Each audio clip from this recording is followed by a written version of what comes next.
Ito na mga ka-farmer. Good morning.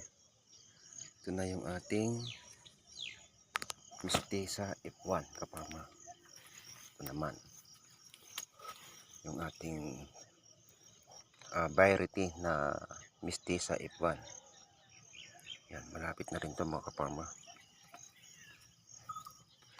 Nasa ibabaw na rin sila ka-farmer, no? Yan. Meron na rin dito ka-farmer. Baka sunod na araw meron na tayong pipitasin dito ka-farmer. Yan sila ka-farmer sa baba. Yun. Mistisa F1 ka-farmer. Meron na rin dito ka-farmer, tag isa-isa. Yan. May isasabay natin to ka-farmer sa yung mga ibang mapitas natin doon sa Galaxy Max F1. Yan ka-farmer.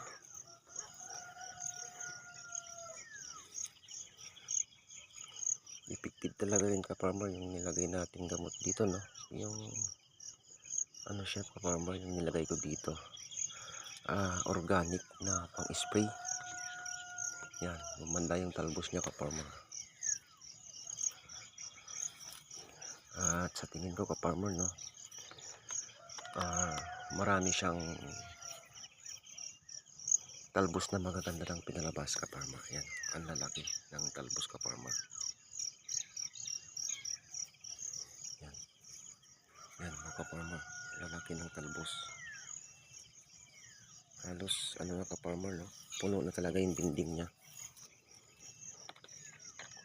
At ilang nagbawas na rin tayo dito ka-farmer. Ito yung binidyo ko noon na nagbawas tayo ng talbos sa baba. Ngayon marami na naman ka-farmer yung tatanggalin natin na talbos. Itong mga to ka-farmer, oh. Yan. Ito may bunga to ka-farmer. Yan. Marami na naman ka-farmer yung ating tatanggaling talbos. Yan, may tag-iisang bunga na talaga ka-farmer.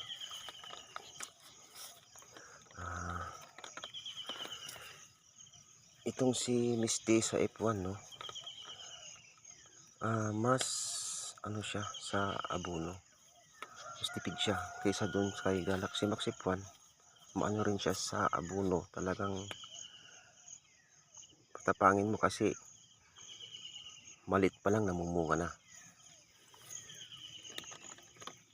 Sada marami siyang binubunga kaya ano natin siya ka-farmer. Mas mataas yung dosage ng abono natin doon kaysa dito kay Mistisa F1.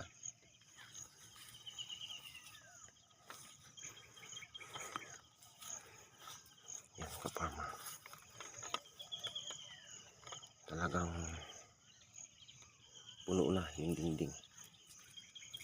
Yung ating Galaxy Max F1.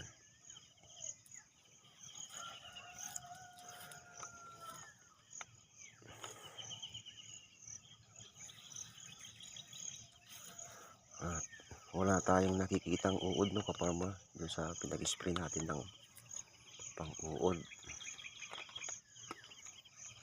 Ilan siguro, ano, mayroon man naman siguro, ilan-ilan. Hindi tulad yung nahuli ako ka-farmer na ang dami. Eh ngayon medyo ano na siya, malinis na siya, no ka-farmer. Yan. Ang daming ano ka-farmer, halos hindi niya. Yan, lagay natin dito ka-farmer, tulungan natin.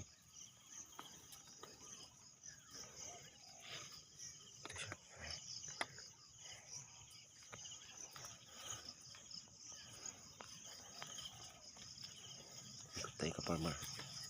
Yan.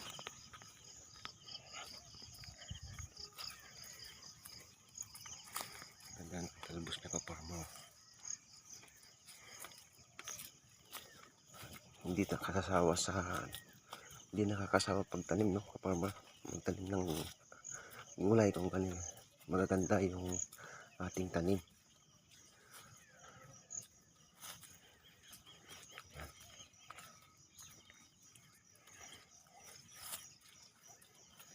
Malapit na talaga.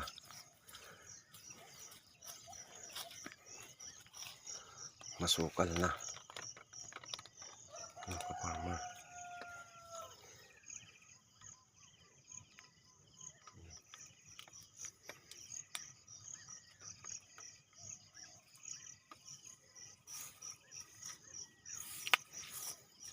Maganda yung nilalabas ng bunga, ka-farmer.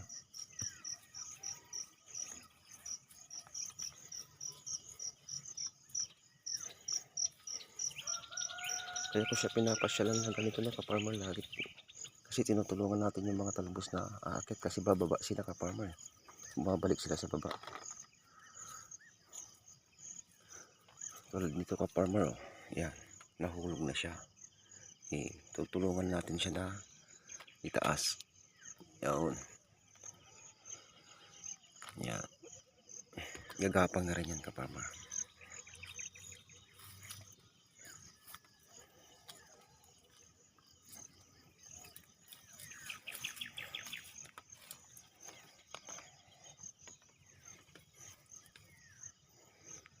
Ito pala, ka-farmer, no?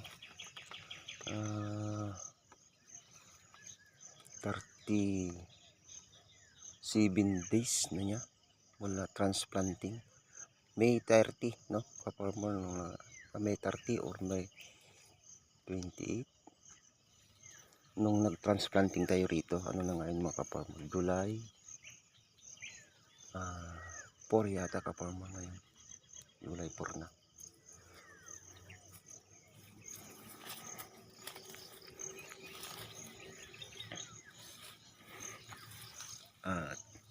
Ito naman yung ating sitaw, ka-farmer.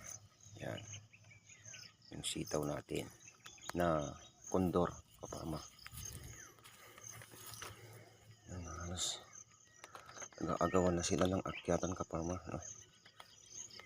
Kailangan tayo magdadagdag tayo dito naman, farmer ng extension natin, ka-farmer, dahil kagapang yung talbos dyan ng palaya natin. At ito naman, ka-farmer, no, yung ating okra, ka-farmer. Malapit na rin to, ka-farmer, no? Mayroon na siyang labasan ng bulaklak. Yan, yung tataba, oh.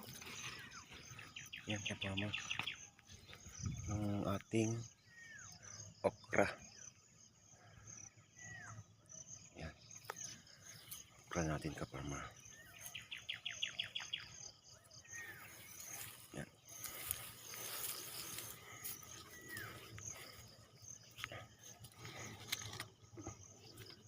Ito naman yung ating sitaw na kondor, ka-farmer. Yan, gumagapang na sa baba. Dami nang gumagapang, ka-farmer, oh. Babalikan natin yan, ka-farmer, no? Dahil kukuha tayo ng buho, ka-farmer, na ilagay natin doon sa sili natin, no, ka-farmer. Yan, nakanta, hulog-hulog na, ka-farmer, mga talbos nila, oh.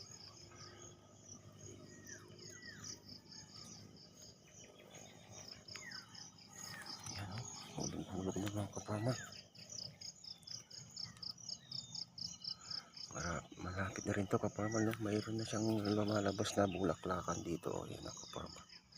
Yan, bulaklakan na niya. Lalabas na.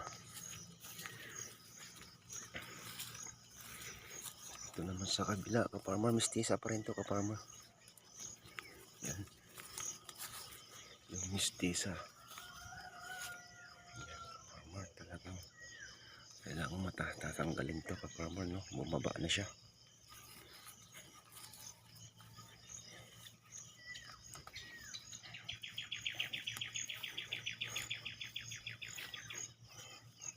At meron din tayo, no, ka-farmer, bagong tanim na mistisa F1. At sinubukan natin, ka-farmer, na naglagay ng inbreed ng mistisa F1. Tingnan natin, no, ka-farmer, kung anong kalabasan niya. Yan. At anong pinagkaiba ng hybrid at inbreed. Abangan nyo po yun, ka-farmer. Pag-aaralan natin, ka-farmer, no, yung inbreed at hybrid. Kung ano yung kaibahan nila, ka-farmer. siguro yun mga ka-farmer nasa 300 na puno. Hindi nalalagay sa 300 siguro yun ka-farmer.